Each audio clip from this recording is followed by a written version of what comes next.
शुरुआत से ही रहस्य और अंत में बड़ा ट्विस्ट।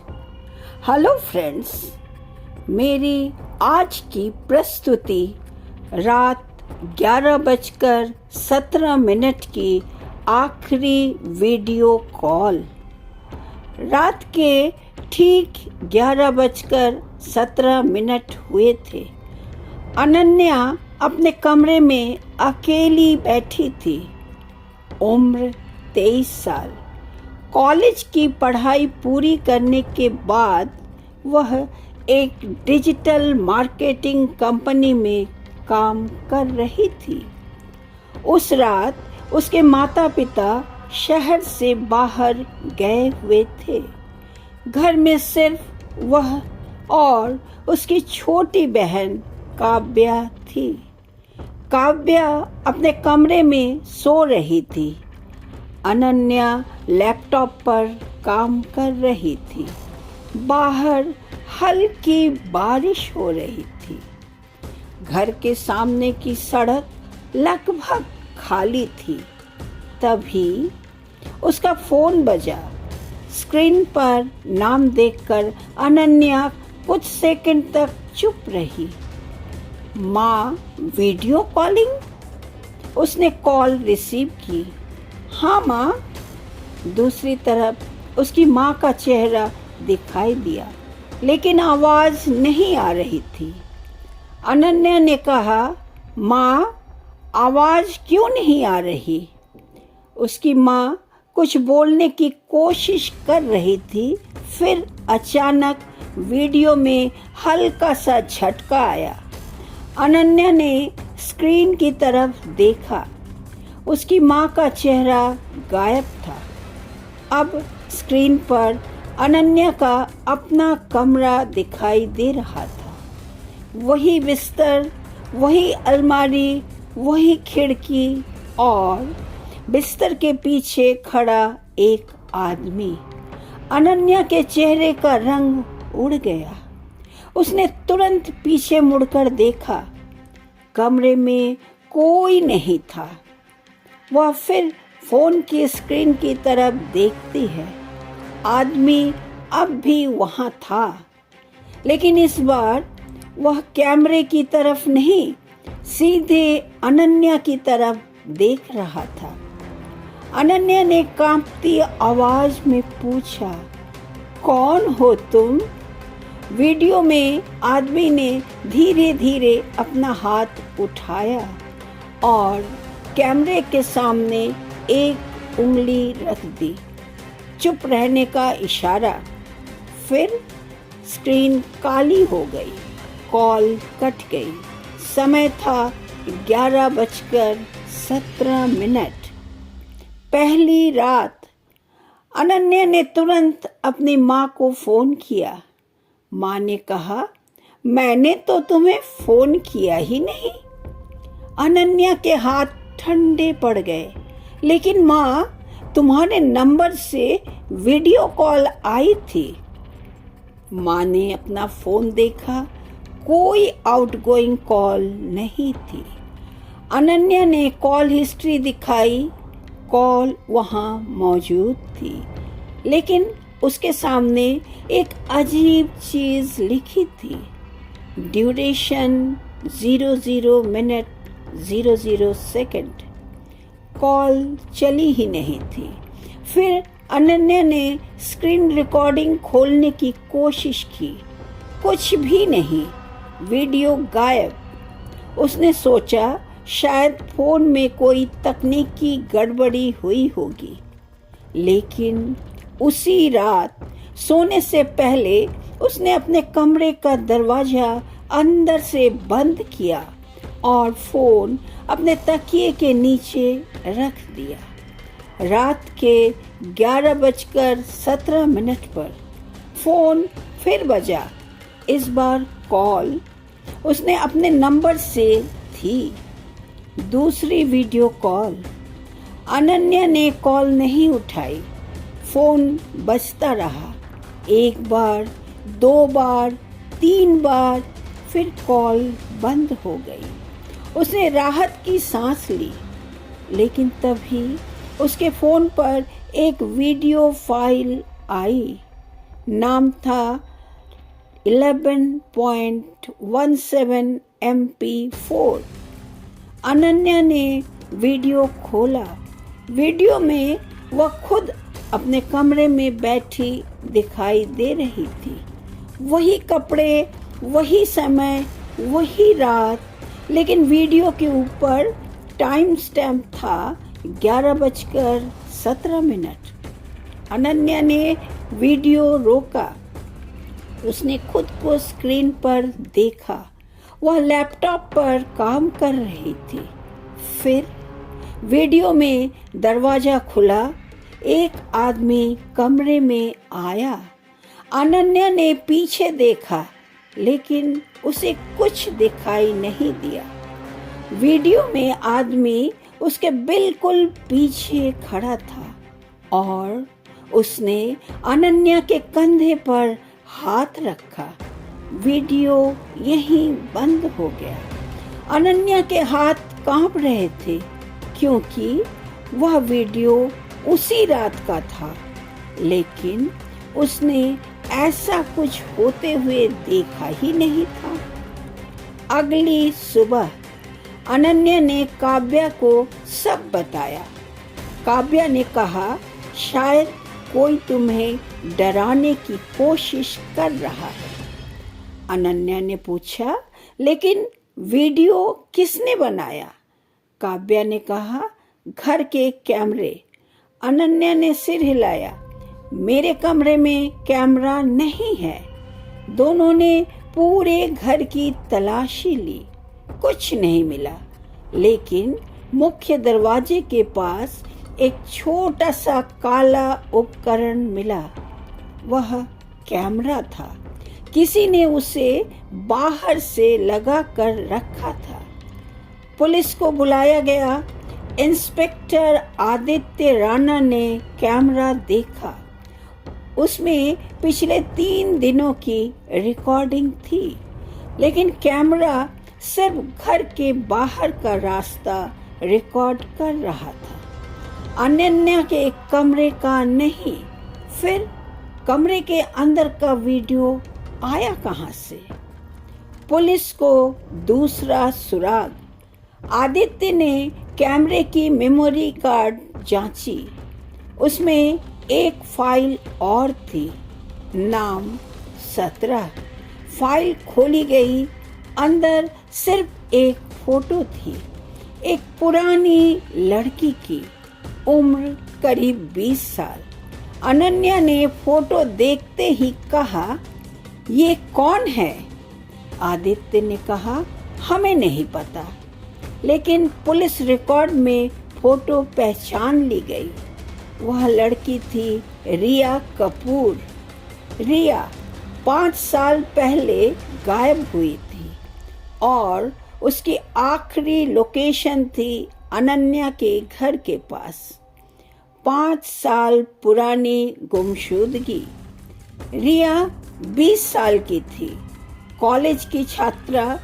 एक रात वह अपने हॉस्टल से निकली। उसने अपनी दोस्त को वीडियो कॉल की थी। कॉल का समय था 11:17। वीडियो कॉल सिर्फ 37 सेकंड चली। उस दौरान रिया बार बार पीछे देख रही थी। उसकी दोस्त ने पूछा, क्या हुआ? रिया ने कहा, कोई मेरा पीछा कर रहा है। फिर उसने कैमरा घुमाया। सड़क खाली थी, लेकिन रिया ने फुसफुसा कर कहा, वो यही है, और कॉल कट गई। उसके बाद रिया कभी नहीं मिली। एक ही समय आदित्य ने पूछा, तुम्हारी वीडियो कॉल किस समय आती थी? अनन्या ने कहा, 11:17 पर। आदित्य ने रिया की फाइल खोली। उसकी आखिरी कॉल भी 11:17 पर हुई थी। दोनों बहनें एक दूसरे को देखने लगी। आदित्य ने पूछा, तुम्हारे घर में पिछले कुछ दिनों में कोई अजीब चीज हुई? अनन्या ने कहा, नहीं। फिर अचानक उसे कुछ याद आया। एक बात है। क्या? हर रात 11:17 पर मेरे कमरे की लाइट 1 सेकंड के लिए बंद होती है। आदित्य ने पूछा, कब से? लगभग 1 महीने से। तीसरी रात। पुलिस ने उस रात घर के बाहर और अंदर कैमरे लगाए। आदित्य खुद घर में मौजूद था। काव्या दूसरे कमरे में थी। अनन्या अपने कमरे में थी। घड़ी में 11:16 बज रहे थे। सब शांत था। 11:17। अचानक लाइट बंद। 1 सेकंड, फिर वापस। आदित्य तुरंत अनन्या के कमरे में पहुंचा। अनन्या के हाथ में फोन था। फोन के स्क्रीन पर एक वीडियो चल रहा था। इस बार वीडियो में आदित्य खुद दिखाई दे रहा था। वह वीडियो में अनन्या के कमरे के बाहर खड़ा था, लेकिन असली आदित्य उसी वक्त अनन्या के सामने खड़ा था। दोनों एक दूसरे को देखते रह गए। वीडियो में आदित्य ने धीरे से कहा, अगर तुम ये देख रही हो तो तुम अगली हो। वीडियो बंद। घर की तलाशी। आदित्य ने पूरे कमरे की तलाशी ली। अलमारी हटाई, बिस्तर हटाया, दीवारें जांची, फर्श पर दस्तक दी। एक जगह आवाज खोखली लगी। फर्श के नीचे एक छोटा सा खाली हिस्सा था। उसमें एक पुराना मोबाइल फोन मिला। फोन करीब 5 साल पुराना था। बैटरी खत्म थी, लेकिन उसमें एक वीडियो सेव था। वीडियो में रिया थी। वह रो रही थी। उसने कहा, अगर ये वीडियो अनन्या तक पहुंचे तो उसे मेरे घर मत जाने देना। आदित्य ने वीडियो रोक दिया। अनन्या? अनन्या स्तब्ध थी। वो मुझे कैसे जानती थी?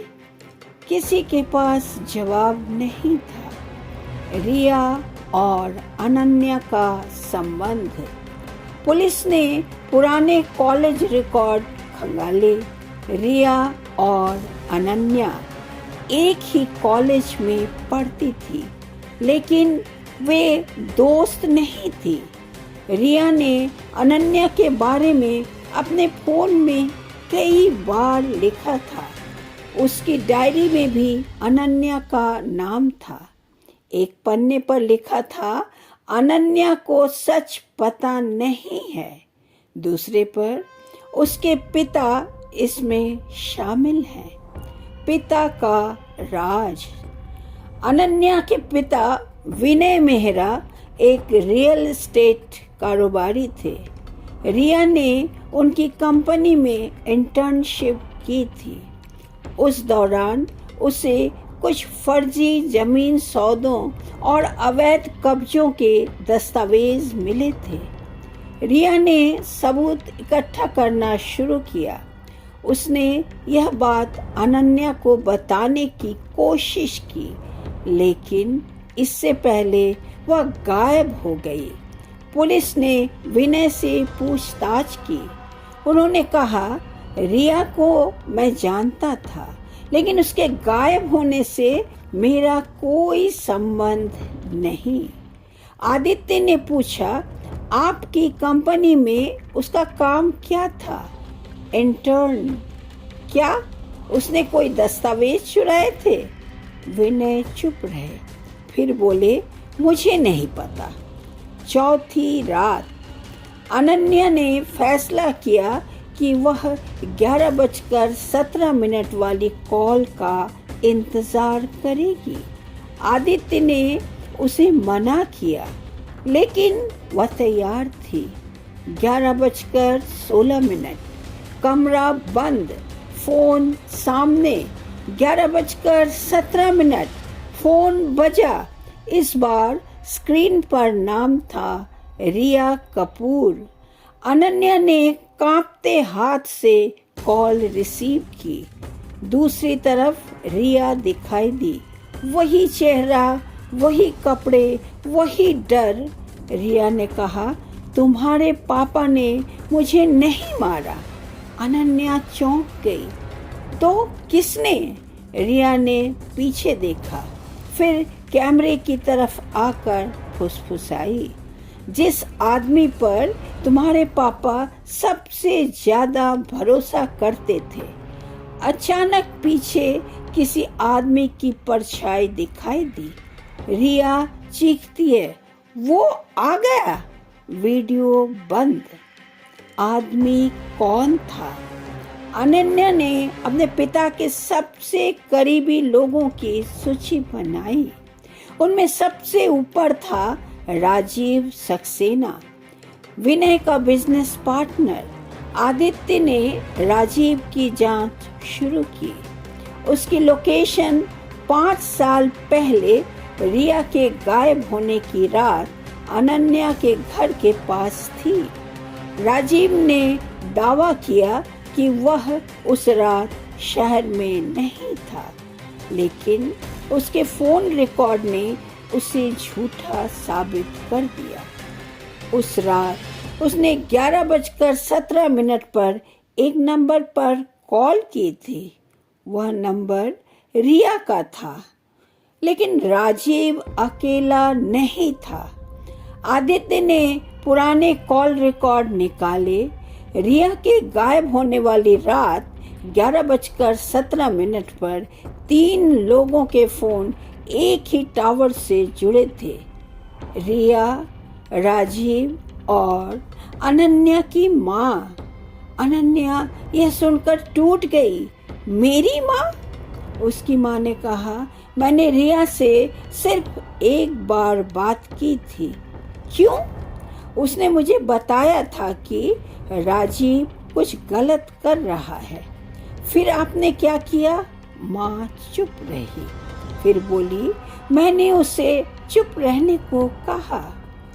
असली योजना। रिया ने राजीव के खिलाफ सबूत जमा किए थे। वह पुलिस के पास जाने वाली थी। राजीव ने उसे रोकने की कोशिश की, लेकिन रिया ने अपनी दोस्त को एक वीडियो भेज दिया। वह वीडियो आज भी पुलिस के पास था।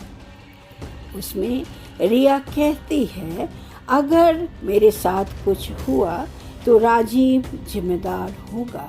लेकिन वह वीडियो कभी सार्वजनिक नहीं हुआ, क्योंकि किसी ने उसे डिलीट कर दिया था। 5वां फोन, रात 11:17। इस बार फोन सीधे आदित्य के पास आया। स्क्रीन पर लिखा था अननोन। उसने उठाया। दूसरी तरफ रिया की आवाज थी, लेकिन इस बार वह रो नहीं रही थी, वो बहुत शांत थी। इंस्पेक्टर, आपने गलत आदमी पकड़ लिया है। आदित्य चौंका। राजीव? वो सिर्फ मोहरा है। फिर कौन? कुछ सेकंड की खामोशी, फिर रिया बोली, अनन्या। कॉल कटा। अनन्या पर शक। आदित्य ने अनन्या को देखा। तुम्हें रिया कब से पता थी? अनन्या ने कहा, कॉलेज से। लेकिन तुमने कहा था कि तुम दोस्त नहीं थी। हम दोस्त नहीं थे। फिर वह तुम्हें क्यों चेतावनी दे रही थी? अनन्या रोने लगी। मुझे नहीं पता। आदित्य ने उसके फोन की जांच की। उसमें कई ऐसे वीडियो थे जो अनन्या ने कभी रिकॉर्ड नहीं किए थे। हर वीडियो में वही कमरा, वही 11:17 का समय, और हर वीडियो के अंत में अनन्या खुद कैमरे की तरफ देखती हुई दिखाई देती है। सबसे बड़ा रहस्य, फॉरेंसिक टीम ने वीडियो की जांच की। वीडियो असली थी, लेकिन उनमें एक बात असंभव थी। अनन्या के कपड़े हर वीडियो में वही थे, उस रात वाले कपड़े। मतलब ये वीडियो उसी रात रिकॉर्ड किए गए थे, लेकिन अनन्या के फ़ोन में उनकी टाइम स्टैम्प तारीख 5 साल पुरानी थी। आदित्य ने अनन्या से पूछा, क्या तुम 5 साल पहले इस घर में रहती थी? हाँ, रिया उस रात यहाँ आई थी। अनन्या चुप रही, फिर धीरे से बोली, हाँ, 5 साल पहले की रात। रिया सीधे अनन्या के घर आई थी। वह सबूत लेकर आई थी। उसने अनन्या को बताया कि राजीव और उसके पिता मिलकर अवैध जमीन सौदे कर रहे हैं। अनन्या ने अपने पिता का सामना किया। बहस हुई। राजीव भी वहां आया। रिया ने उसे धमकी दी कि वह पुलिस के पास जाएगी। राजीव ने उसे रोकने की कोशिश की, लेकिन अनन्या के पिता ने उसे रोक दिया। उन्होंने कहा, इसे जाने दो। रिया घर से निकल गई। उस रात 11:17 पर उसने अपनी दोस्त को वीडियो कॉल किया, वही आखिरी वीडियो कॉल। लेकिन रास्ते में राजीव ने उसका पीछा किया। उसने रिया की हत्या कर दी और लाश छिपा दी। फिर वीडियो कैसे आए? अनन्या ने 5 साल पहले की रात की पूरी घटना रिकॉर्ड कर ली थी। उसने अपने कमरे में एक पुराना कैमरा लगा रखा था, लेकिन डर के कारण उसने किसी को नहीं बताया। वर्षों बाद उसने उन वीडियो को फिर से देखा और उसे एहसास हुआ कि वीडियो में एक चीज़ थी जो पुलिस ने कभी नहीं देखा। एक दूसरा आदमी। वह आदमी उसका पिता नहीं था, वह था इंस्पेक्टर आदित्य राणा। आदित्य का राज। आदित्य 5 साल पहले भी उस केस से जुड़ा था, लेकिन तब तक वह पुलिस में नहीं था। वह एक निजी सुरक्षा एजेंसी में काम करता था और रिया ने उससे मदद मांगी थी। आदित्य ने उसे बचाने का वादा किया, लेकिन वह देर से पहुंचा। रिया की हत्या हो चुकी थी।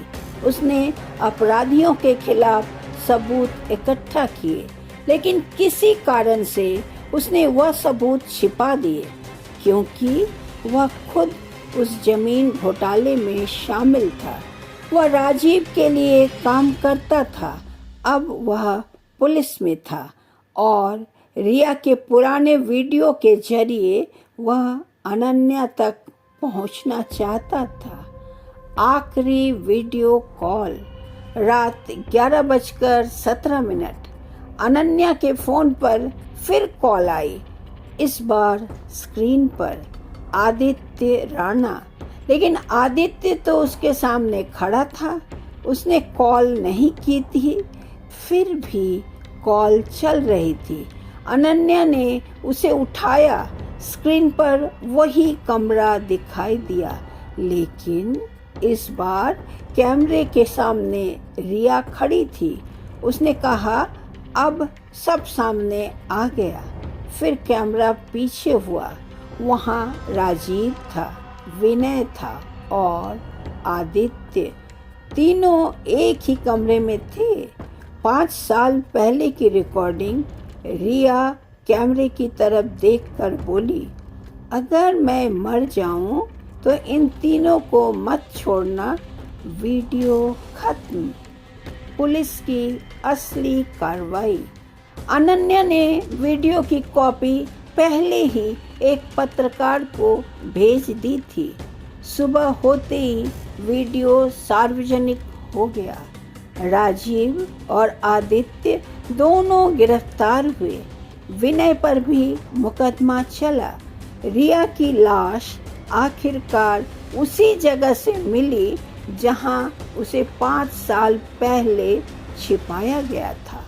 मामला अदालत में गया और 5 साल पुराना अपराध सामने आया, लेकिन अनन्या को सबसे ज़्यादा परेशान करने वाली चीज़ कुछ और थी। आखिरी 11:17। मामला खत्म होने के 6 महीने बाद अनन्या ने वह फ़ोन बदल दिया, पुराना फ़ोन तोड़ दिया। उसने नया नंबर लिया, नया घर लिया और अपनी ज़िंदगी फिर से शुरू की। एक रात वह अपने नए कमरे में सो रही थी। घड़ी में 11:16। अचानक उसका नया फ़ोन बजा। स्क्रीन पर कोई नंबर नहीं था, सिर्फ लिखा था वीडियो कॉल। अनन्या ने फ़ोन को देखा, कॉल कट गई। कुछ सेकंड बाद एक वीडियो फाइल आई। नाम था 11:17 फाइनल MP4। उसने डरते हुए वीडियो खोला। स्क्रीन पर वही कमरा दिखाई दिया, लेकिन इस बार कमरे में कोई लड़की नहीं थी, कोई आदमी नहीं था, बस एक खाली कुर्सी। फिर कैमरा धीरे धीरे आगे बढ़ा। कुर्सी पर एक मोबाइल फ़ोन रखा था। फ़ोन की स्क्रीन पर एक वीडियो कॉल चल रही थी और उस वीडियो कॉल में अनन्या खुद दिखाई दे रही थी, लेकिन वह सो नहीं रही थी। वह कैमरे की तरफ देख रही थी और कह रही थी, अगर तुम ये वीडियो देख रही हो तो समझो अगली कॉल तुम्हारी आखिरी होगी। वीडियो बंद। अनन्या ने तुरंत कमरे की लाइट जलाई। कोई नहीं था। उसने घड़ी देखी, 11:17। तभी उसके पीछे फ़ोन की घंटी बजी। वह धीरे धीरे मुड़ी। कमरे में कोने पे पड़ा उसका पुराना फ़ोन, जो उसने महीनों पहले फेंक दिया था, अपने आप जल रहा था। स्क्रीन पर रिया कपूर वीडियो कॉलिंग। अनन्या की सांस रुक गई। उसने फ़ोन नहीं उठाया। कॉल बजती रही। फिर एक मैसेज आया, इस बार कैमरे के पीछे मत देखना। अनन्या ने कांपते हुए फ़ोन नीचे रख दिया, लेकिन कुछ सेकंड बाद उसने अपनी परछाई देखी और उसकी परछाई के पीछे एक दूसरी परछाई खड़ी थी। अंतिम नरेशन। रिया कपूर की आखिरी वीडियो कॉल रात 11:17 पर हुई थी। उस कॉल के बाद वह गायब हो गई। 5 साल बाद उसी समय उसकी कहानी ने एक पूरा अपराध उजागर कर दिया। राजीव पकड़ा गया। विनय का सच सामने आया और पुलिस अधिकारी आदित्य का चेहरा भी बेनकाब हुआ। लेकिन एक सवाल आज भी अनन्या के पास है, उसे वीडियो कॉल कौन करता था? क्योंकि तकनीकी जांच में पाया गया कि रिया के नंबर से आई आखिरी वीडियो कॉल उस रात नहीं, 5 साल पहले ही भेजी गई थी और अनन्या को जो वीडियो मिला उसकी फाइल का निर्माण समय 11:17। लेकिन उसमें दिखाई देने वाली अनन्या उस वीडियो के रिकॉर्डिंग होने के समय अभी तक उस कमरे में पहुंची ही नहीं थी। कभी कभी अपराधी कैमरे लगाते हैं ताकि कोई सच छिपा सके, लेकिन कुछ कैमरे सच छिपाने के लिए नहीं होते, वे सिर्फ इंतज़ार करते हैं उस पल का जब कोई उन्हें दोबारा देखे और शायद आज भी रात के 11:17 पर किसी फ़ोन के स्क्रीन पर अचानक एक वीडियो कॉल दिखाई देती हो। नाम कोई भी हो सकता है, नंबर कोई भी हो सकता है, लेकिन अगर दूसरी तरफ से कोई सिर्फ इतना पूछे तुम्हारे पीछे कौन खड़ा है, तो पीछे मुड़कर मत देखना।